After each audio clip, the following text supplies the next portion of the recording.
본 방송에서 제공하는 투자 정보는 투자 판단에 대한 조언입니다.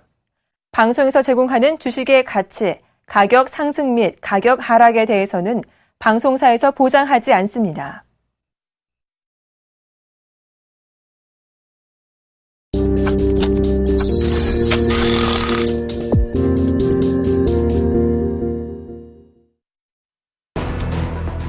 박근혜 대통령은 취임 1주년을 맞는 오늘 오전 10시 청와대에서 경제혁신 3개년 계획의 구체적인 내용을 담화문 형식으로 발표합니다. 경제혁신 3개년 계획은 박 대통령이 지난 1월 6일 신년 기자회견에서 밝힌 신년 국정운영 구상의 핵심입니다. 삼성전자가 모바일 월드 컨그레스에서 갤럭시 S5를 공개했습니다. 갤럭시 S5는 사용자의 편의성을 위한 신기술을 대거 탑재함은 물론 갤럭시 시리즈 가운데 처음으로 5인치가 넘는 화면을 장착했습니다. 또한 심박 센서를 탑재해 실시간으로 심박수를 측정하거나 삼성 기어 제품군과 연동해 운동량을 관리할 수 있는 기능도 지원합니다. 박근혜 정부 출범 1년 동안 불황이 이어지면서 주가와 펀드, 수도권 아파트값 등 주요 자산 가격이 떨어졌습니다. 지난 1년간 코스피와 서울 아파트 매매 가격 시가총액은 각각 9조 원과 5조 원이 사라졌습니다. 그러나 전세 선호 현상으로 아파트 전세 가격 시가총액은 151조 원이 불었습니다. 금융당국이 유동성 위기에 처한 동부그룹에 조속히 구조조정에 나서라는 최후 통첩을 보냈습니다. 당국은 내달까지 한진해운과 현대그룹, 동부그룹에 대한 구조조정을 마무리 짓고 올해 2분기부터는 중견기업 옥석 가리기에 집중할 방침입니다. 안녕하세요. 하텐의 황동석입니다. 뉴욕 증시는 서비스업 지표가 부진을 보였지만 S&P 500 지수와 나스닥 지수가 사상 최고가 행진을 이어가는 흐름을 나타내고 있습니다.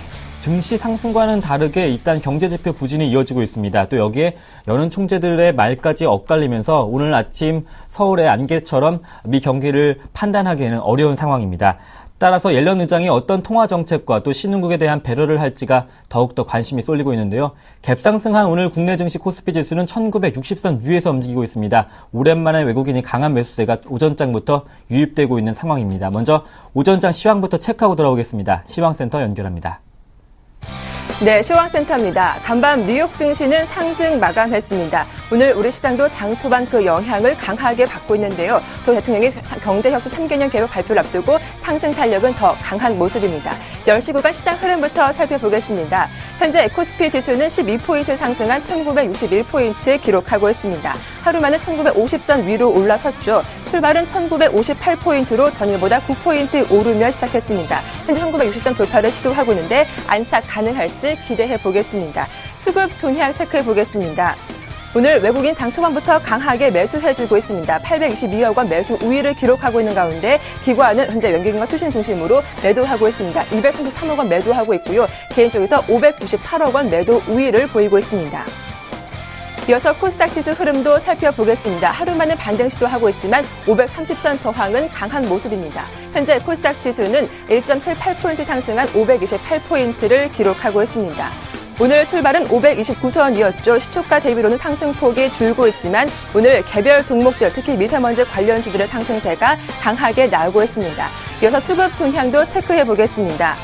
오늘 관망하는 분위기가 강한 가운데 손바뀜이 나오고 있습니다. 외국인 매도 규모를 줄이며 매수 전환 시도하고 있죠. 소폭이지만 3억 원 매수하고 있고요. 기관도 7억 원 매수 우위 보이고 있습니다. 반면 개인은 5억 원 소폭이지만 매도 우위를 보이고 있습니다. 이어서 코스피 시가총액 상위 종목 흐름 살펴보겠습니다. 전반적으로 상승 종목이 더 많은 상황입니다. 오늘 대장주인 삼성전자가 0.3% 강보합의 거래가 되고 있죠. 갤럭시 S5가 공개됐는데 신제품 출시에 대한 기대감이 형성되면서 주가는 133만 원 안착을 시도하고 있습니다. 현대차, 연비 부풀리기로 조사를 받고 있는데 어제 조정 이후 반등 시도하고 있습니다. 1.3% 강하게 오르고 있고요. SK하이닉스가 오늘 자회사 세무조사로 인한 주가는 약세를 보이고 있습니다. 기관의 매도가 집중 나오고 있죠. 2% 이상 급락하고 있고요. 오늘 네이버가 7% 급등하는 모습도 나오고 있습니다. 다음 종목들 체크해 보겠습니다. 오늘 금융주 흐름이 좋습니다. 정부의 경제정책 기대감이 반영되고 있는데 신한주주가 3거래일째 오르며 0.78% 강하게 오르고 있고요. SK텔레콤 또한 2% 이상 강세 보여주고 있습니다. 한국전력도 1.23% 강세를 이어가고 있습니다. 이어서 코스닥 시가총액 상위 종목 흐름 살펴보겠습니다. 전반적으로 혼조세를 보여주고 있는데요. 셀트리온이 하루 만에 다시 현재 상승세를 나오고 있습니다. 0.4% 강보합권에 거래가 되고 있고요. 파라다이스가 나흘 만에 반등하면서 0.18% 강보합권에 거래가 되고 있습니다. 반면 CJ 오쇼핑 어제 이어서 오늘도 파란불 들어오고 있죠. 1% 이상 약한 흐름 나오고 있습니다. 다음 종목들 체크해보겠습니다. 네, CJ ENM이 2% 이상 급등하고 있는 가운데 다음이 다시금 반등 시도하고 있습니다. 어제는 신저가를 기록했는데요. 0.7% 오르며 72,300원에 거래가 되고 있습니다. 네, 이어서 외환시장 흐름도 체크해보겠습니다. 원달러 환율은 하락 압력을 받고 있습니다. 1,070원을 중심으로 등락을 거듭하고 있는데요. 현재 원달러 환율은 3원 80전 하락한 1,070원 70전에 거래되고 있습니다. 최근 이어진 안전자산 선호 현상이 다소 누그러지면서 환율은 하락 압력을 받고 있습니다.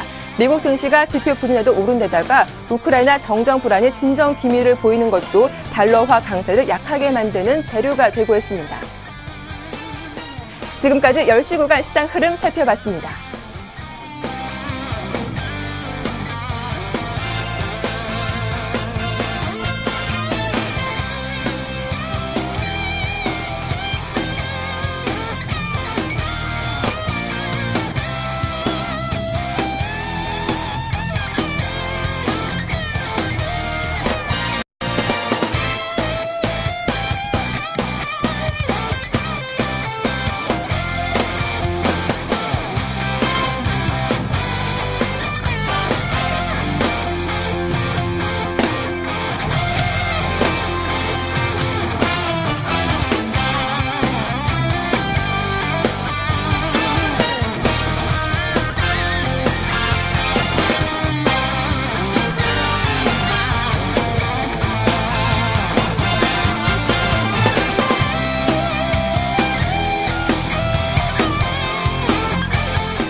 박근혜 대통령의 경제혁신 3개년 계획에 대한 구체적인 뉴스가 나오고 있습니다. 박 대통령 우리 경제 도약 정책 또 결정을 지을 기로에 놓여 있다. 또 잠재적인 성장률을 4% 이상으로 끌어올리겠다는 등 본격적인 경제 살리기에 대한 이야기를 하고 있는데요. 잠시 후에 알아보도록 하고 먼저 모바일 월드 콩그레스가 열리고 있습니다. 이 소식을 김용준 멘토님과 함께 이야기 나눠보려고 합니다.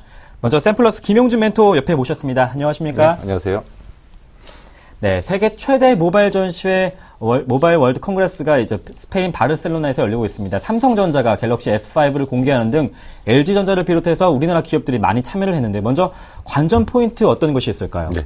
일단은 이제 그동안 이제 계속 문제가 됐던 게 이 부분입니다. 이제 그 스마트폰의 성장이 이제 한계가 노출됐잖아요. 네. 그렇기 때문에 이제 그 사실은 IT 기업들이 이제 기대를 하고 있는 것은 어떤 부분이냐면 갤럭시 S5를 공개하는 에 더불어서 가장 중요한 포인트를 뭘로 잡고 있냐면 결국은 신기술을 과연 뭐를 채택을 할 거냐. 그러니까 기존에 이제 그 IT 부품들이 폭발적인 어떤 과거에 이제 그 갤럭시 S2, S3 나올 때까지 어떤 그 IT 기업의 어떤 그 급격한 성장이 나타나는 건 아니지만 새로운 기술이 채택된다면 관련된 기업들의 분명한 수혜가 예상된다. 그래서 과연 이제 그 S5에서 공개되는 신기술이 뭐냐가 가장 중요했습니다. 근데 지금 이제 조금 이제 그 어제하고 오늘하고 좀 어제는 이제 공개가 안 됐었던 상태에서 오늘 공개된 내용들을 좀 보니까 조금 좀 실망스럽습니다. 어떤 부분이 실망스럽냐면 사실은 좀 많은 지금 현재 스마트폰의 이제 문제가 뭐냐면, 더 이상 성장에는 한계가 있다면 최소한, 지금, 잡아놓을 수 있는 정도. 그러니까 지금 현재 매출을 유지할 수 있는 정도 구조의, 제품의 어떤 구성이 좀 나왔어야 되고요. 지금 이제 이걸 교체 주기로만 가게 된다면, 그 스마트폰 업체들은 분명히 이제 상당한 어떤, 어려움을 겪는데, 여기서 이제 교체 주기가 아닌 신규 수요를 발생시킬 수 있는 뭔가의 기술들이 좀 채택이 됐어야지만이, 갤럭시 S5에 대한 의미가 있고요. IT 부품 업체들의 어떤 의미들이 좀 있을 것 같은데, 이 부분에 대한 부분에서, 그러니까 과연 이제 신기술 채택하는 부분들이 좀 약하지 않았냐, 성장성의 한계도 있는 상태에서 IT 부품 업체들의 새로운 성장 동력을 전혀 못 줬다는 것이 조금 좀 아쉬운 부분이라고 일단 판단이 됩니다. 네, 우선 삼성전자가 갤럭시 S5를 공개했습니다. 1600만 화소의 카메라 카메라를 탑재했고 또 심박 센서를 탑재해서 생활 건강 기능도 선보였습니다. 김용준 멘토님이 보신 신기술도 한번 정리를 해볼까요? 예. 저는 사실 가장 크게 봤던 게 이제 휘어지는 게 좀 나왔었으면. 플렉서블이요? 예. 휘어지는 게 나왔었으면 좀 상당히 좀 의미가 있었을 거라고 보고, 그렇다고 하면 굉장히 이제 여러 쪽에서의 어떤 그 산업을 그 성장시킬 수 있는 분명한 계기가 될 거다. 그리고 또 한 가지는 사실은 이제 그 애플 쪽에서 지금 무선 충전 시스템을 좀 도입한다고 했는데, 무선 충전 시스템을 도입하게 되면 만약에 이제 세트로 팔게 되면, 그러니까 갤럭시 S5하고 묶어서 한 세트로 팔게 된다면 상당한 산업의 효과가 좀 있었을 겁니다.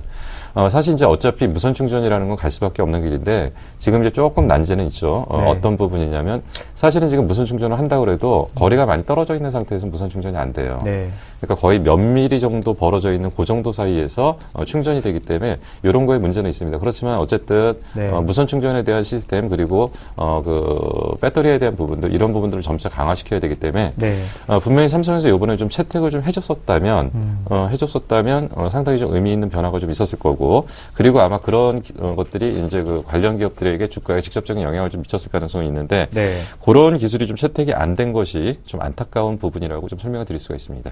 그렇다면 무선 충전주에 대한 관련 수혜주 혜택은 좀 줄어들게 될까요? 없죠. 없는 거고 그럼에 따라서 지금 오늘 이제 무선 충전 관련 종목인 RF텍 같은 게 거의 7% 이상 빠졌거든요. 당연히 채택되는 줄 알고 있었을 건데 그 갑자기 지금 채택이 안 됐기 때문에 한 7% 정도 빠지는 이런 흐름을 좀 보이고 있고요. 사실은 이게 무선 충전 쪽에서의 그 대장주 역할을 하는 거는 한솔테크닉스하고 RF텍 정도 그리고 이제 뭐 그 몇몇 업체들이 좀 있는데. 어쨌든 시간이 지나면 결국은 이쪽은 채택될 수밖에 없기 때문에 뭐 당장은 그렇다 하더라도 좀 시간을 두고 보신다면 좀 조금 나중에는 의미가 있을 걸로 일단 보여집니다. 그렇다면 혹시 RF텍 들고 계신 분들 대응 방법이 좀 궁금한데요. 지금 이제 기본적으로 이제 두 가지를 보셔야 되는 게요.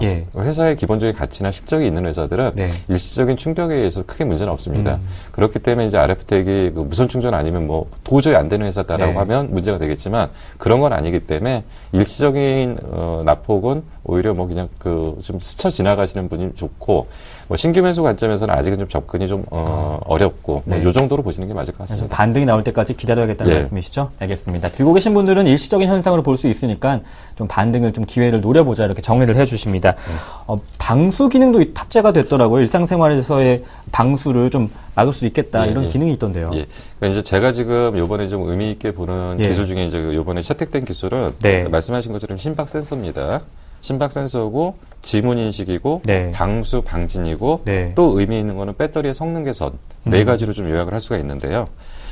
지금 말씀하신 것처럼 방수 방진 쪽은 이미 이제 갤럭시 S4에서 이미 채택이 됐습니다. 채택이 됐기 때문에 지금 이제 이 부분이 확대되는 개념에서 수혜는 일부 예상은 됩니다. 그래서 이제 대표 기업이 이제 UIL인데 사실은 어떻게 보면 기술적인 부분에서는 월등한 기술이거나 도저히 시장 진입 장벽이 높은 쪽은 아니에요.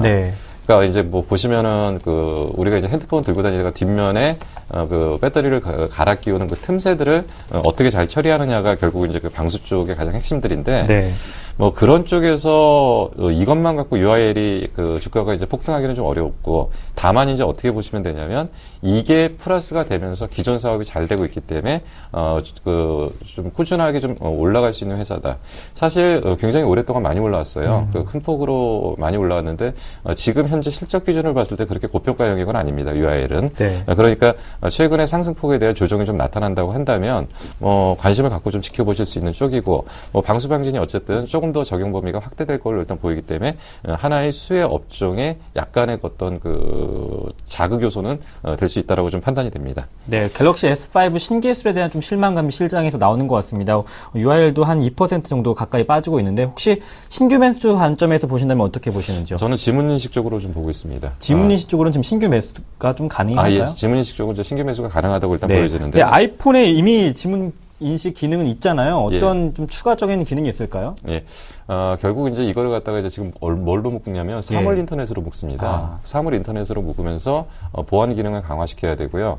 보안식 기능을 강화시키기 위한 거에서 선제적인 것으로 지문 인식 쪽을 지금 채택을 하고 있는데 지문 인식 쪽을 하다 보면은 일단 마모 현상들이 많이 나잖아요. 그렇기 때문에 그거를 좀 대체할 수 있는 그 마모 현상을 대체할 수 있는 그 사파이어 채택 비율이 좀 높아질 것 같고요. 커버글라스 쪽으로요. 네. 그리고 이제 그 솔루션 제공 쪽으로 이제 크루셜텍 정도가 일단은 직접적으로 아마 언급이 될 가능성이 있고요.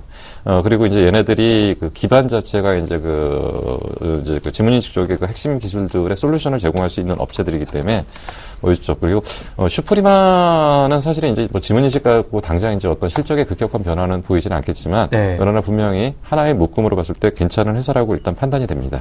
오늘 가지고 나온 신기술 중에서는 가장 종목 특징 상승하고 있는 것이 이제 지문인식 기술인데, 네. 김용준 멘토님께서는 이 지문인식 분야에 대한 추가적인 상승도 기대하시는지, 대기업과도 정부의 육성 그 활성화 방안이잖아요. 예. 그러니까 어쨌든 이제 그렇게 보시면 될 것 같아요. 그러니까 네. 카메라 모듈 쪽이, 그러니까 카메라가 제일 처음에 개인 핸드폰에 장착되다가 예. 몇 대만 되다가 점점점 다 돼서 모든 게 당연히 이제 카메라가 붙는 거죠. 그거하고 똑같은 게 이제 지문인식도 지금 한두 대 일부 채택이 되다가 점점점 채택돼서 어차피 다 채택될 수밖에 없다는 얘기고요. 네. 그렇기 때문에 이쪽이 이제 채택되기 시작하면서, 그러니까 가장 메이저 쪽인 삼성에서 채택을 했기 때문에 어쨌든 적용 범위는 지속적으로 확대될 거라고 보시는 게 맞을 것 같고요. 네. 추가적으로 조금만 더 설명드리려고 하는 거는 심박 센서 쪽하고 배터리 성능 쪽입니다. 심박 센서 쪽은 이제 헬스케어 쪽의 기능들이 이제 본격적으로 이제 스마트 기기에 탑재된다는 거에 굉장히 의미가 있는데, 이런 것들은 지금 이제 그 갤럭시 S3부터 점차적으로 조금씩 지금 채택이 되고 있습니다. 채택이 되고 있는데, 결국은 뭔가 그 통신기기와 그 어떤 그 헬스케어 쪽이 묶이는 유헬스케어 쪽의 기반들을 조금씩 국내에서 잡아가고 있다는 것에서 상당히 의미가 있기 때문에 향후 헬스케어 쪽에 긍정적인 모멘텀으로 작용할 가능성이 있는데, 당장의 성과를 크게 기대하기보다는 네. 좀 충분한 시간을 갖고 점진적으로 접근하는 것이 바람직할 것 같고요. 그리고 이제 하나는 또 배터리 성능 개선입니다. 어차피 이제 그 대용량 쪽으로 가기 위한 여러 가지 과정 속에서 소형 배터리가 그동안 전체적인 어떤 단가이나 압력이라든지 이런 부분에 부담스러운 요소를 좀 작용을 했었는데, 결국 배터리 성능 개선이라는 것은 결국은 배터리 업체에 대한 또 한 번의 어떤 성장 엔진을 줄 수 있는 부분이고요. 대용량으로 가기 위한 준비 작업이라고 일단 보여지기 때문에 이런 부분에서는 나름대로 의미가 있지만, 직접적으로 이것 때문에 눈에 확 띄어서 주가가 확 올라가는 그런 업체를 찾아드릴 수는 없는데, 지금 말씀드렸던 내용들을 좀 요약해서 정리를 해보시면 예. 분명히 그 갤럭시 S5에 관련돼서 좀 우리가 체크를 하고 좀 집중해서 매매를 할 수 있는 종목들의 구는 몇 개는 형성이 됐다고 볼 수 있습니다. 네, 갤럭시 S5 관련 수혜주는 지문인식에 대한 수혜주만 볼 수 있고 소문난 장치에 별로 먹을거리는 없었던 상황인 것 같습니다. 앞으로 김용준 멘토님과 함께 시장의 핵 코너를 통해서 시장 이슈와 함께 테마주 집중 분석해보는 시간 가져보겠습니다. 지금까지 샘플러스 김용준 멘토님과 함께했습니다. 고맙습니다. 네, 감사합니다.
안녕하십니까. 좋은 아침입니다. 자, 오늘도 시장은요, 상승세 기록되고 있는 상황이죠.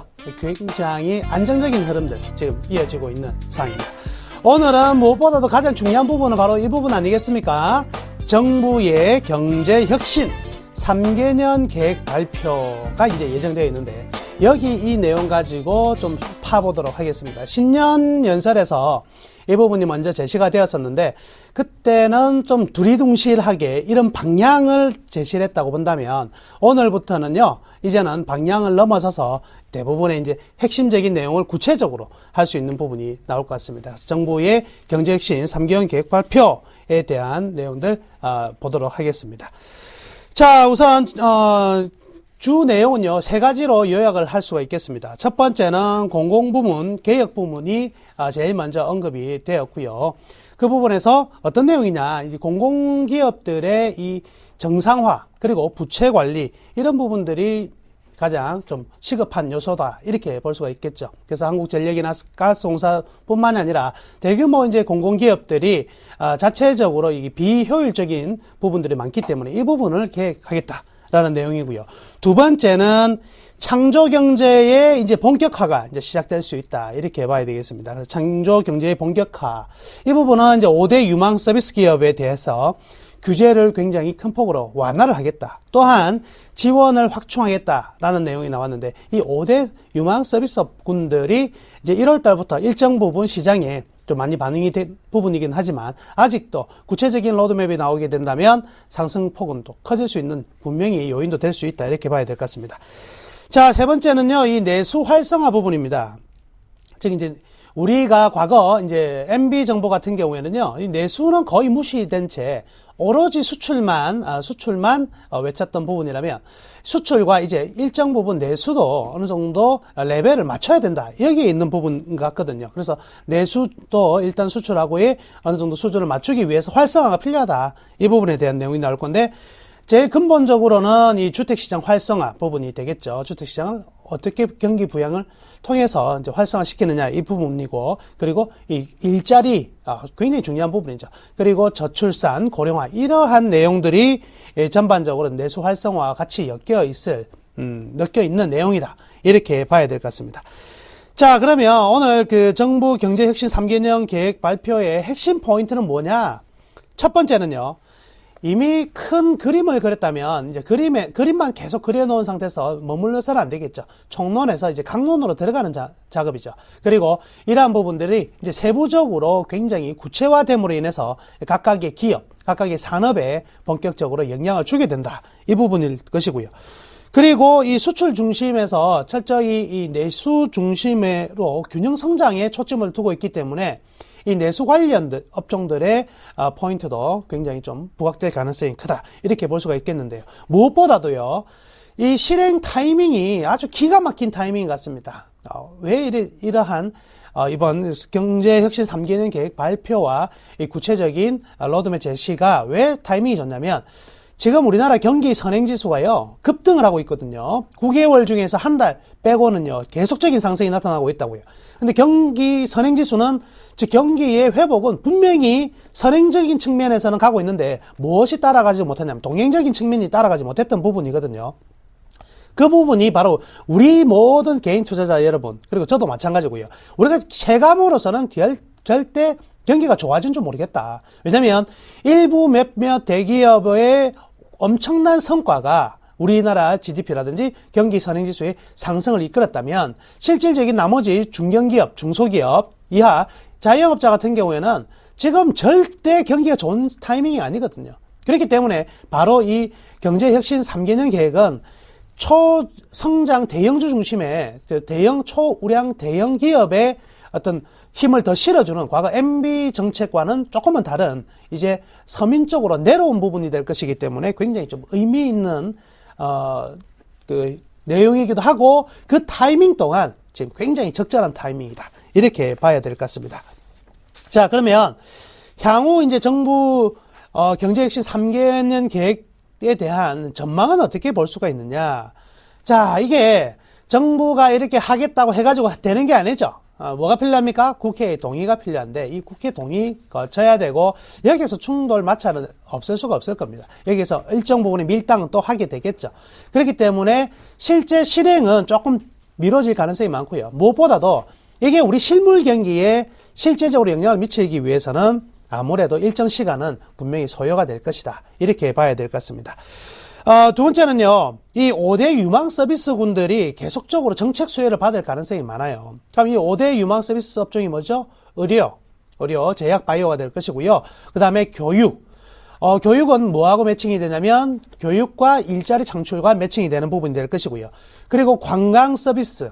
그렇죠? 관광 서비스, 우리 한류의 어떤 영향을 받아가지고, 관광 서비스 부분에서 굉장히 좀 성장 가능성이 크고요. 또 하나가, 건설뿐만 아니라 이 산업의 뒤에서 서포트가 가능한 이 금융업종에 대한 혁신, 개혁. 그리고 역시 우리나라가 강점을 보이고 있는 소프트웨어 부분이 이 바로 5대 유망 서비스 산업군인데 여기에 대한 정책은요, 계속적으로 나올 수밖에 없다. 왜? 우리가 강점을 가졌고 또 지금 당장 먹거리가 창출되고 있는 부분이거든요. 그래서 이 부분에 대한 전망은 굉장히 좀 밝다. 이렇게 봐야 될 것 같습니다.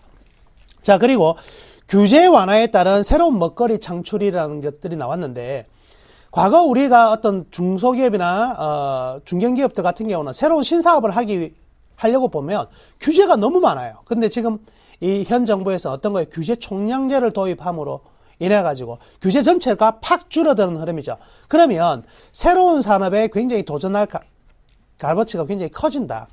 과거 우리나라 인터넷뿐만 아니라 이 소프트웨어 굉장히 강했었는데 이게 급속도로 떨어지게 된 부분이 이런 자지구레한 규제가 너무 많았던 부분이거든요. 이 부분에서 중국이 급성장하게 됐었는데 결국 이제 규제 완화 부분에 대해서 결국 새로운 먹거리 그리고 중소기업, 중견기업들의 약진이 돋보일 수 있다. 이렇게 볼 수가 있겠습니다. 자, 이 그림 하나 보시면은요.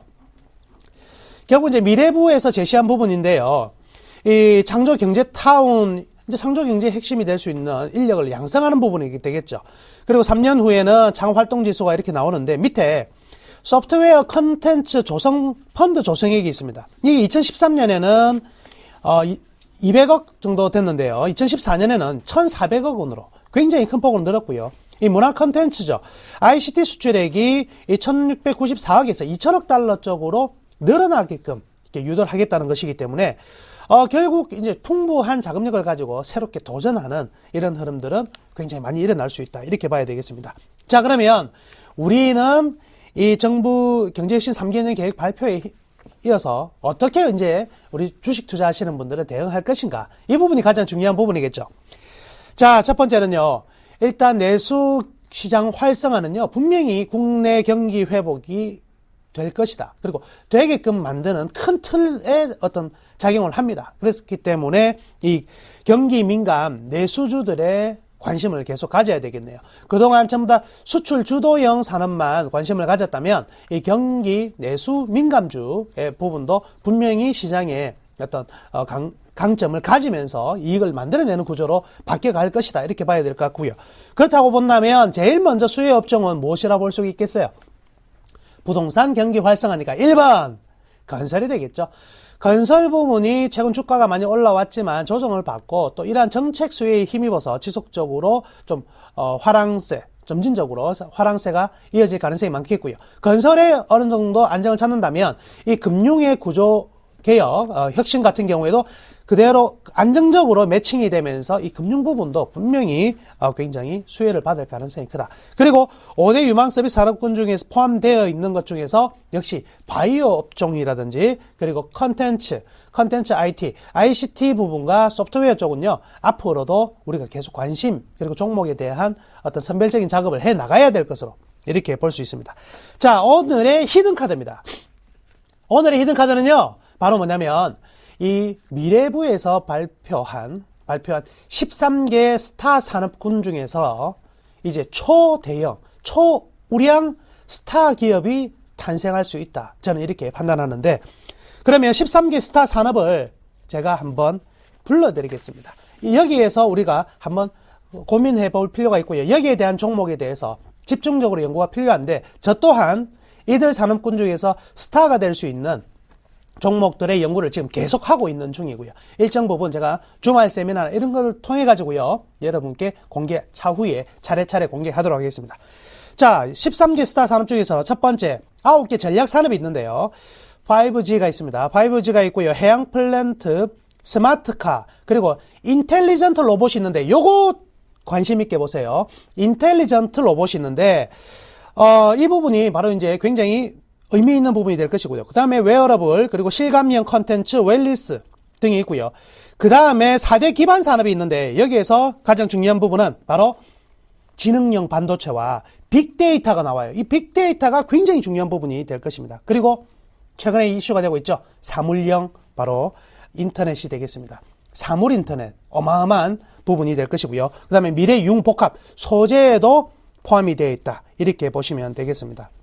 특히 사물 인터넷과 이 바이오 헬스, 이 부분들은요, 향후에 여기에서 굉장히 의미 있는 기업들이 탄생할 가능성이 많다. 이렇게 봐야 될 것 같고요. 역시 로봇 같은 경우에도 굉장히 중요한 하나의 테마와 그리고 하나의 산업이 될 것으로 저는 판단하고 있으니까 이 부분에 대해서는 보다 좀 심도 있는 연구와 종목의 선별적 옥석 가리기 부분을 잘 하신다면 이번에도 역시 30배, 50배 주가의 상승이 나타날 수 있는 기업들 얼마든지 탄생할 수 있다. 이렇게 말씀해 드리겠습니다.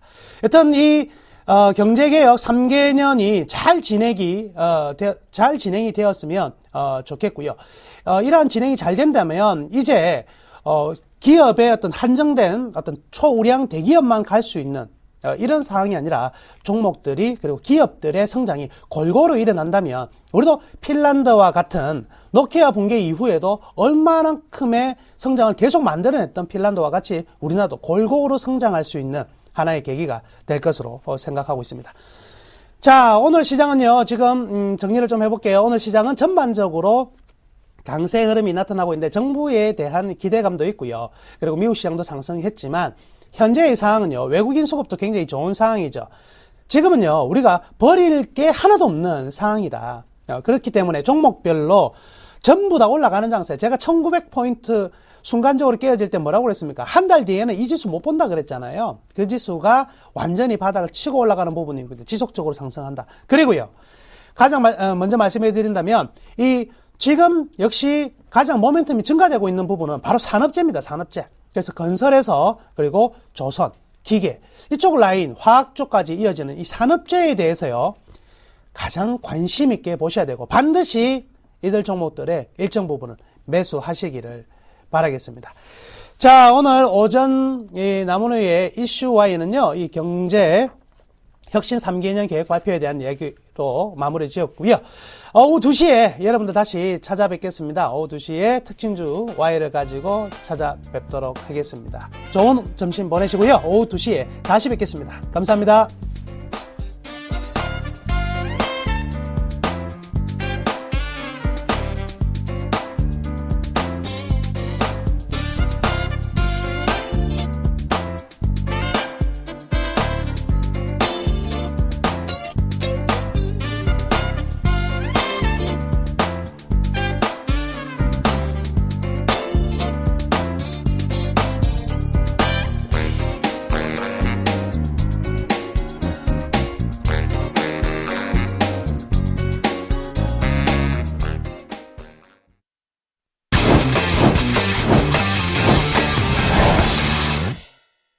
중국 증시가 열렸습니다. 리딩투자증권의 우성재 팀장님 전화 연결해 보겠습니다. 안녕하십니까? 예, 안녕하세요. 네, 박근혜 대통령의 경제혁신 3개년 계획 발표 후에 국내 증시가 현재 1960선 위에서 조금 더 추가적인 상승을 이어가고 있습니다. 만약 중국 증시 변동성만 없다면 추가적인 상승 기대해 볼 수 있는데 현재 출발 상황 어떻습니까?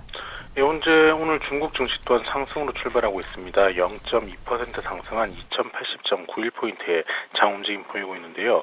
지금 최근 중국 증시 2100선을 다시금 돌파한 이후에 다시금 하락세를 나타내면서 증시에 부담을 나타냈던 가운데 반발 매수의 유입과 함께 소폭 상승세를 나타내고 있다고 보시면 좋을 것 같습니다. 하지만 그 힘이 크지 않은 모습을 보이고 있는 만큼 오늘 중국 증시 또한 2100선을 다시금 돌파하기보다는 2100선에서의 눌림목 이후 부합권 혼조장세 움직임이 이어져 나간다라고 보시면 좋을 것 같습니다. 지금 중국의 1월 70대 도시 중 62개 도시의 주택 가격이 상승세를 나타내면서 주택 시장의 안정세는 좀 나타나지 않고 있는 상황인데요. 하지만 지금 2선, 3선 도시 같은 경우에 지금 주택 주택시장 가격이 하락세를 나타내고 있는 만큼 일선 도시 또한 이러한 흐름이 나타날 수 있다는 기대감은 꾸준히 존재하고 있다고 보시면 좋을 것 같습니다. 이번 주 비유통지 해제 물량은 103억 위안으로 지금 계속적으로 비유통지 해제 물량이 늘어나고 있는 가운데 지금 시장에서 이러한 비유통지 해제 물량이 단기적으로 나오진 않겠지만 이러한 부분이 시장에서 부담을 나타내고 있는 만큼 증시가 상승 기조를 나타내기엔 좀 어려울 것으로 보이고 있습니다. 지금 중국 같은 경우 위안화가 연간 1.7% 절상할 것이라는 바클레이지의 리서치 보고서가 나왔었는데요. 지금 중국 중앙은행의 통화 정책이 긴축에서 중립 기조로 전환되면서 최근 위안화가 당분간 하락 리스크는 있겠지만 다시금 위안화 강세로 전환될 것이라는 전망을 내놓으면서 이러한 위안화 강세에 따른 관련 수혜를 볼 수 있는 항공주 등 자산주에 대한 기대감은 좀 나타나고 있다고 보시면 좋을 것 같습니다. 지금 중국 중앙은행에서는 올해 4개 신흥 사업에 대한 대출을 지원해 나가겠다는 전망을 내놓으면서 업계 지원책이 꾸준히 나올 것으로 보이고 있는 만큼 업종별로 좀 다른 움직임이 나타날 것으로 보이고 있습니다. 하지만 중국 증시 아직까지 긴축 기조가 꾸준히 이어져 나가고 있는 만큼 증시가 강한 상승 기조를 나타내기엔 좀 어려울 것으로 보이고 있는 가운데 2100선의 눌림목 당분간 이어져 나갈 확률이 높은 만큼 이런 부분 염두하시고 접근하셔야겠습니다. 최근 회복하고 있는 상해 증시 오늘 2100선 회복 여부가 관건인 것 같습니다. 지금까지 리딩투자증권의 우성재 팀장님과 함께했습니다. 고맙습니다. 네, 고맙습니다.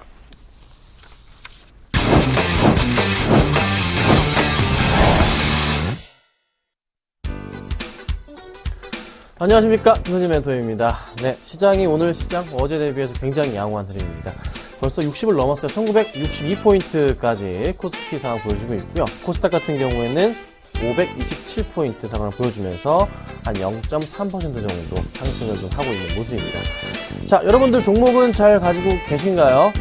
꾸준하게 수익은 나고 계신지 모르겠습니다. 시장이 좋아지고 있는 만큼 좋은 선택을 하시면 될 것 같은데요. 제가 오늘 가지고 나온 이슈도 한번 잘 들어보신다면은 어찌 보면 좀 많은 도움이 되지 않을까 하는 판단입니다. 자, 그리고 지금 시간부터 제가 종목 상담을 같이 해드릴 겁니다. 013-3366번에 011-0번으로 문자를 보내주세요. 제가 최대한 상세하게 상담을 해드리도록 하겠습니다. 아셨죠? 자, 제가 오늘 가지고 나온 테마와 그리고 종목들 좀 살펴보도록 하겠습니다. 자, 여러분들 조금 최근에 가장 궁금하실 것 같습니다. 시멘트주 더 상승을 줄까요? 제가 이렇게 조금 질문을 하고 싶은데요. 그에 대한 해답을 드려보도록 하고요. 그 다음에 SK하이닉스 오늘 하락하고 있죠. 현대증권 어제 말씀드렸던 부분인데 또 한 번 제가 급등하고 있기 때문에 짚어드리도록 하겠습니다. 자, 먼저 시멘트주입니다. 시멘트주 정말 가파른 상승세 무서워요. 오늘도 약간 상승하는 종목도 있고 조정이 나오고 있긴 한데 이 관련주들 어떻게 이제 대응을 하실 건가요? 그렇죠? 정말 잘 가고 있습니다. 바닥에서 치고 가고 있는데요. 올 초부터 해서 지금 2배 이상이 간 종목도 있고요. 보통 대부분의 종목들이 최소 20에서 50% 이상까지 상승을 주고 있습니다. 더 갈까요? 저는 먼저 결론을 말씀드려보자면 더 갈 수 있을 가능성의 한 60% 이상 된다. 못 간다 40%. 그래서 6대4로 저는 그래도 좀 더 갈 수 있지 않을까라는 판단을 하고 있습니다. 대신에 종목은 선별적으로 골라야겠죠. 자, 왜 이렇게 잘 가고 있을까요? 먼저 종목군들 좀 상황을 볼게요. 현대시멘트부터 좀 살펴보도록 하겠습니다. 자, 주가 흐름 보세요. 지금 주가 흐름 보시면요. 2월 달부터 해서 4,000원대 초반에서 지금 7,000원까지 아주 많이 급등을 흐름이 나타나고 있고요. 자, 그 다음 살펴보니까 자, 아세아시멘트 같은 경우에도 12월 달부터 해서 계속적으로 상승을 해서 어느새 주가가 그렇게 많이 올라 있습니다. 자, 그리고요. 죄송합니다. 성신양해 같은 경우에도요. 이 바닥부터 해서 1월 달부터 해서 지금 그렇죠? 1월 거의 12월 중반부터 한다면 2배 정도가 올라 있어요. 자, 그리고 쌍용영해 같은 경우에도요. 12월부터 해서 지금 현재 가격이 50% 정도 상승을 했고요. 그 다음에 유진기업 같은 경우도 최근에 2월부터 해서 주가 흐름이 한 20% 가까이 급등을 하고 있습니다. 자, 대부분의 종목들이 다 이렇게 올라가고 있습니다. 한시도 마찬가지고요. 그런데 지금 이제 박근혜 대통령이 경제 계획안을 가지고 나왔습니다. 여기에 가장 주목해야 되는 이슈 자체가 뭡니까? 바로 뭐죠? 내수 활성화입니다. 그리고 주택 경기 활성화입니다. 그렇다면 당연히 건설 경기가 살아나는 거고 그에 따라서 또 시멘트주들도 같이 반등을 줄 수밖에 없는 그런 포인트가 시장에서 잡히고 있다는 거죠. 그래서 지금 관련주들이 이렇게 올라오고 있는 것인데 따라가도 될까요? 제가 따라가도 될 것 같은 종목과 조금 위험한 종목들에 대해서 제가 말씀을 좀 드려볼게요. 자, 먼저 성신양해 같은 종목은요. 이 종목은요. 보세요. 차트를 보세요. 주봉으로 볼게요.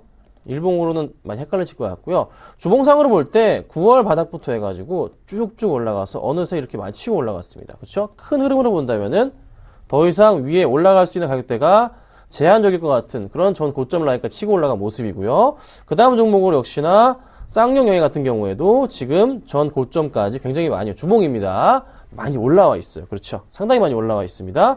자, 그리고 또 한 종목, 뭐 아세아시멘트 같은 경우도 볼까요? 이 종목은 상장한 지 얼마 안 됐는데요. 전 고점 라인까지 꾸준하게 올라가줬는데 제가 원칙이 있습니다. 상장한 지 6개월이 되지 않는 종목 투자를 하지 않습니다. 왜 그러냐면요. 보호 예수 물량 때문이니까 그 점은 꼭 좀 참고를 좀 부탁드리고요. 그렇다면 어떤 종목? 저는 이 종목을 좀 보고 있습니다. 유진기업에 볼게요. 유진기업의 주봉입니다. 자, 유진기업 주봉 보니까 어떤 생각이 드세요? 다른 종목 좀 더 다시 비교해 볼까요? 쌍용양해나 아시아시멘트 같은 경우는 주가 흐름이 이 바닥에서 완전 고점 라인까지 많이 치고 올라갔죠. 그렇죠? 그런데 유진기업 어떻게 되고 있습니까? 주봉으로. 주봉으로 살펴보니까 이제 애게 이거 올라갔습니다. 네. 이제 시작인 거예요. 그렇죠? 그래서 조금은 일봉상으로 본다면 접근하기가 조금 무서울 수도 있습니다. 그렇죠? 굉장히 많이 올라서. 하지만 주봉상으로 접근해 보니까 아직 갈 길이 멀더라 라는 답이 좀 나오죠. 그래서 다른 종목 대비해서 유진기업이 그나마 가장 적게 오른 종목군 중에 하나라는 것은 조금 참고하시고 대응하시면 될 것 같아요. 그래서 만약에 시멘트주 나 꼭 사고 싶어 라는 생각이 있으시다면 네, 그 중에서는 유진기업이 그나마 좀 낫지 않을까라는 판단입니다. 예, 판단은 시청자분이 하시는 거지만 그나마 제가 볼 때는 이게 가장 낫지 않을까라는 의견을 제가 드려보도록 할게요. 자, 그 다음 이제 SK하이닉스 얘기를 해볼게요. 자, SK하이닉스가 지금 오늘 시장에서 어떻게 되고 있습니까? 빠집니다. 네, 1.9% 지금 밀리고 있습니다. 여러분, 제가 이 종목 몇 번 가지고 나왔어요. 어떻게 해야 되냐? 제가 이때 항상 이 말씀 드렸습니다. 39,000원에서 4만원 사이에서는 어떻게 매도해야 된다. 빠질 수 있다. 매도해야 된다. 말씀을 드렸습니다. 자, 수급적인 부분의 문제일까요? 아닙니다. 그게 아니고요. D램 가격, 뭐 지금 자회사, 뭐 세무조사 이거 아니에요. 아니고요. D램 가격 자체가 최근에 1월 달부터 쭉 올라가는 게 아니라요. 횡보하고 있는데 약간 밀리는 추세로 전환이 될 가능성이 높아졌습니다. 왜 그렇죠? 자, 글로벌 스마트폰 경기 자체가 어떻게 되고 있죠? 올해 좋을까요? 그렇게 좋지는 않아요. 갤럭시 S5에 대한 부분 지금 뭐가 문제입니까? 나왔잖아요. 어제 새벽에 나왔는데 뭐가 문제죠? 하드웨어적으로는 하드웨어는 더 이상 발전할 수가 없는 정체 구간이다. 그래서 UX 부분으로 해가지고 지금 여러 가지 뭐 헬스케어 부분과 지문식 분야로 해서 이런 부분을 조금 더 발전을 시키고 있잖아요. 그러니까 하드웨어가 아니라 더 이상 하드웨어 발전이 없는 게 아니라 좀 정체 구간이고 오히려 여러 가지 그 사용 편의성을 높이는 그런 부분에 있어서 많이 메리트가 높아지고 있는 거죠. 그러면 SK하이닉스가 뭘로 먹고 살아야 돼요? 하드웨어로 먹고 살아야 되잖아요. 그러니까 그런 부분에 약간 영향이 있는 거예요. 전반적으로 막 좋지는 않고 시장 자체가 스마트폰 시장이 그래도 약간 정체 구간. 중국 쪽을 노려야 되는데 아직은 활성화가 되진 않았어요. 그렇죠. 그래서 당분간 조금 조정이 있는데 그럼 언제까지 기다려야 되나요? 자, SK하이닉스는요, 얼마까지 보면 되냐면요. 다음 구간은요, 36,000원 라인입니다. 많이 밀리는 구간이 될 거예요. 네. 36,000원 라인 정도까지, 이런 바닥 라인인데요. 36,000원 라인 구간 정도 내려온다. 그래서 밀려서 내려와서 다시 반등 줄 때, 이런 포인트 있죠? 이때 수급적인 부분과 이슈가 한번 터질 때, 그때 다시 들어가시면 됩니다. 그렇죠? 그래서 제가 계속 요 포인트 때 말씀 계속 드렸어요. 거의 뭐 2주 넘게 3주 가까이 말씀드렸는데 매도 의견 드렸는데 매도하신 분들은 일단 제 의견 잘 참고해 주셔서 감사하다 의견 드리고요. 나중에 또 바닥에서 올라갈 때 좋은 기회가 올 때 제가 한 번 더 말씀을 드려볼게요. 그때 괜찮다고. 그러니까 그때 한 번 더 잘 따라오시면 어떨지 않을까 말씀을 드려보겠습니다. 자, 그 다음입니다. 현대증권입니다. 여러분 제가 이거 어제 말씀드렸어요. 기억하시죠? 네. 어제 이 종목 뭐라고 들어가도 괜찮다 말씀을 드렸습니다. 매수하신 분들 축하드립니다. 정말 지금 6% 급등하고 있어요. 자, 이 종목 왜 제가 가져와서 말씀드렸죠? M&A 이슈잖아요. 누가 가져갈지 모르겠습니다. 자, 그런데요, 현대증권을 가져가게 되면 뭐가 있다고 그랬죠? 저축은행뿐만 아니라 대부분 현대그룹에서 운영하던 그룹, 금융 관련 그룹을 한꺼번에 가져갈 수가 있게 되는 거죠. 그래서 주가 흐름 자체가 굉장히 양호하게, 또 매각가가 얼마라고 말씀드렸죠? 약 6천억 가량 된다 말씀드렸잖아요. 그런데 이게 확실히 결정되는 시기는 언제? 한 6개월 정도 소비가 된다고 그랬습니다. 그러면은, 7월 정도? 늦어도 7월 정도가 될 거예요. 그러면, 현대증권 같은 경우는 지금 이제 이슈가 됐기 때문에 보통 이슈 첫날에는 매수를 하는 게 맞습니다. 그래서 어제 제가 매수해도 괜찮다라는 의견을 제가 드렸던 거예요. 자, 오늘은 어떻게 할까요? 오늘 약간 고민이 되죠? 그쵸? 오늘 매수하실 분들은 비중을 최대한 작게 하세요. 어젠 제가 비중 얘기 안 했는데요. 오늘은 비중 얘기 하겠습니다. 매수하실 생각이 있으시다면은, 아차 늦었구나, 따라갈까? 생각이 있으시다면, 비중은 작게. 대신에, 굳이 추천은 못 드리겠습니다. 일단 첫날에 제대로 제가 추천드렸기 때문에 둘째 날까지 괜찮거든요. 조금 지켜봐야 되겠지만 나쁘지 않아요. 대신에 비중은 작게 하시고요. 어제 사신 분들은요, 오늘 사지 마세요. 기다리세요. 아셨죠? 네, 지금 재밌는 수익 중이잖아요. 기다리시고 이제 매도할 타이밍을 보시면 돼요. 네, 아셨죠? 제가 또 방송 중에 말씀을 드릴 수 있겠지만 일단 지금 이슈가 됐기 때문에 제가 말씀을 드려봅니다. 그래서 조금 관심권에 넣어두시고 그냥 놓쳤다 생각하실 분들은 다른 종목으로 보시는 것도 나쁘진 않을 것 같아요. 아셨죠? 네. 그러면 이쯤에서 제가 상담을 잠깐 봐드릴게요. 자, 이지바이오 보겠습니다.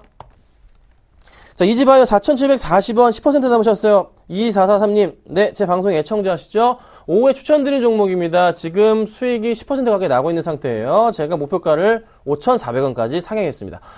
가져가도 됩니다. 왜냐하면요, 실적이 좋기 때문입니다. 걱정 마시고 홀딩 하시고요. 제가 말씀드린 목표가 잘 기억해 주시면 좋을 것 같습니다. 자, 그리고 5993님, 네, 인포피아 보겠습니다. 자, 이제 좀 많이 빠지네요. 매수가가 19,000원이세요. 매수가 너무 높으시네요. 조금 많이 높으신데 요 포인트에 매수하셨어요. 네, 수급적인 부분 잠깐 바로 체크를 해볼게요. 아이고, 죄송합니다. 수급적인 부분이 금융투자 쪽에서 매수가 들어오다가 매도세로 조금 전환이 되는 흐름에서 매수 주체가 없다 보니까 주가 흐름이 어떻게 되죠? 네, 많이 밀리고 있습니다.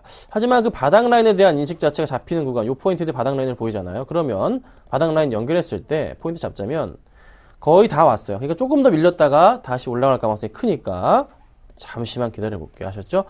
굳이 팔지 마시고요. 다시 내려갔다가 반등 줄 때 그때 꼭 매수를 하시면 될 것 같습니다. 아셨죠? 네, 여기까지만 하고요. 제가 오늘 추천주 말씀드려 볼게요. 추천주 말씀드리기 전에 네, 한국컴퓨터가 하나 있습니다. 참, 이 종목 손절가 이탈했습니다. 바로 조금 정리를 하도록 하겠습니다. 아셨죠? 한국컴퓨터 어제 이탈했는데요. 깔끔하게, 안타깝지만 3% 공략 중이기 때문에 마이너스 3% 가서 정리하도록 하겠습니다. 아셨죠? 오늘 추천주는요, 자, 로만손입니다. 자, 로만손을 말씀드리고자 해요. 로만손을 왜 말씀드리냐면요, 조금 JST나 브랜드와 더불어서 이제 확실하게 1분기 매출 확대 기대감이 좀 잡히고 있는 수급적인 부분까지 같이 들어와주고 있기 때문에 제가 말씀을 드리고자 합니다. 자, 바로 매수가 말씀드릴게요. 여러분들 좋아하시는, 잘 아시는 종목입니다. 자, 매수가 말씀드리겠습니다. 자, 현재 9,040원 정도인데요. 9,040원, 50원 정도에 매수하겠습니다. 9,040원, 50원 정도에 매수를 하도록 하고요. 목표가는 플러스 3%지만 더 갈 수도 있다는 거 참고하시고요. 손절가는 역시나 마이너스 3% 잡고 대응하도록 하겠습니다. 아셨죠? 자, 오늘은 제가 로만손까지 말씀을 좀 드려봤고요. 오후장에 2시 40분에 뵙도록 하겠습니다. 감사합니다.